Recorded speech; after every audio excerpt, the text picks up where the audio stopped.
Yang dialami oleh kaum muslimin memang selalu ada, termasuk bagi kita sekarang. Apalagi kita hidup di zaman luar biasa. Ya, pada saat itu fitnah di zaman para nabi adalah fitnah yang spesifik.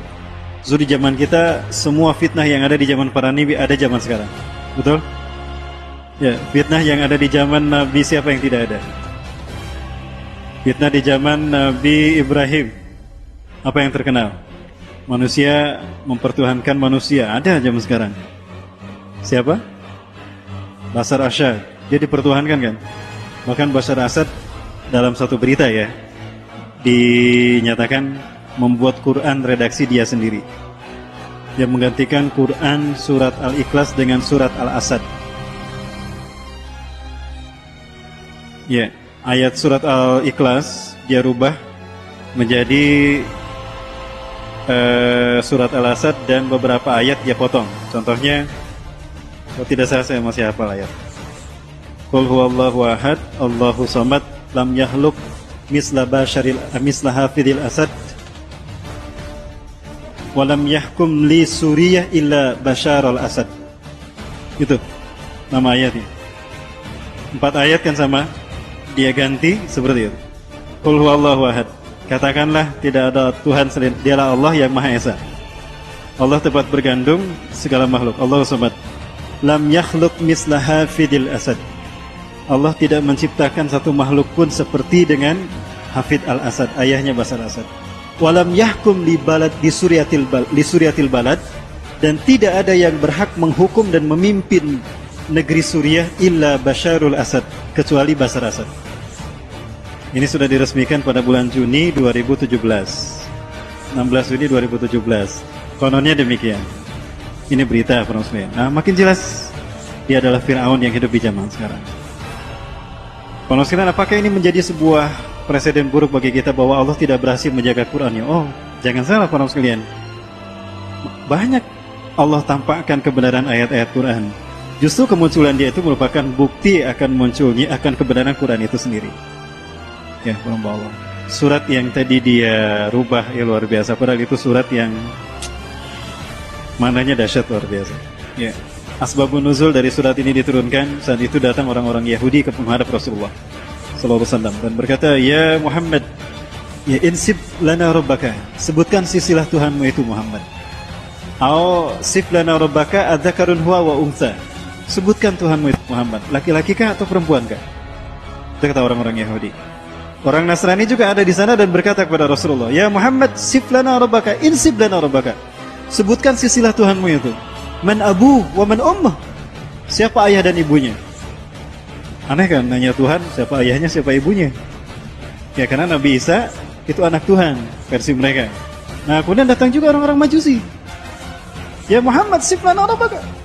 Wahai Muhammad, tunjukkan padaku, pada kami, seperti apakah Tuhanmu itu? Amin dhahabin huwa aw min fiddah. Apakah Tuhanmu itu dari emas seperti Siddhartha Gautama ataukah dari perak? Orang dari perak siapa ini? Asin Wiratu. Nanti dibikin patung Asin Wiratu dari perak yang membantu muslim di Myanmar. Rasulullah belum menjawab pertanyaan mereka, tetapi Allah yang menurunkan jawabannya. Maka turun surat Al-Ikhlas. A'udzu billahi minasy syaithanir rajim.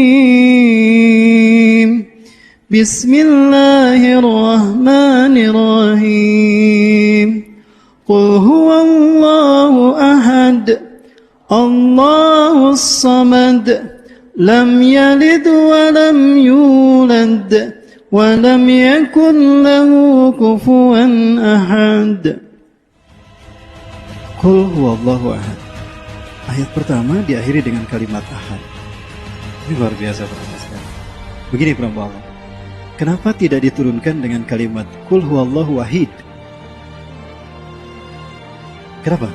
Padahal wahid artinya sama kan dengan ahad. Wahid artinya apa? Satu. Kenapa tidak menggunakan kata wahid? Karena setelah wahid ada isnin. Setelah isnin ada sulasa. Setelah sulasa ada ruba'. Setelah ruba' ada khamsah.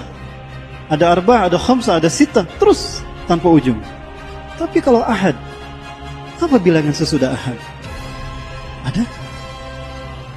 Tidak ada.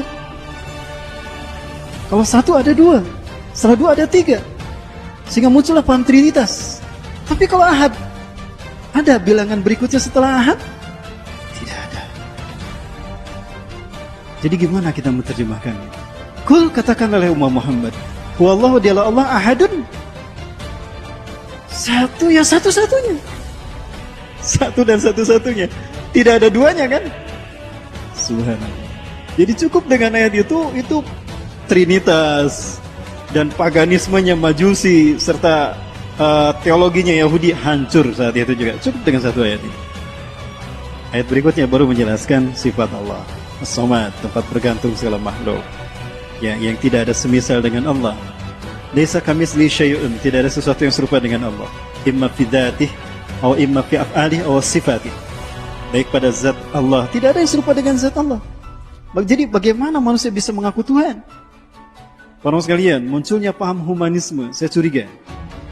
Paham-paham tentang humanisme pada dasarnya ingin mengangkat derajat manusia agar setara dengan Tuhan. Karena di akhir zaman ini banyak manusia yang bisa melakukan apa yang dilakukan Tuhan. Betul? Maka muncullah Dajjal. Sebetulnya humanisme ini tujuannya, endingnya, orientasinya adalah untuk menggiring opini manusia agar mengakui Dajjal sebagai Tuhannya. Karena Dajjal akan datang di saat manusia penuh dengan petaka, ada dalam kehilangan apapun. Sehingga ketika Dajjal datang, dia memberikan apapun yang dibutuhkan manusia.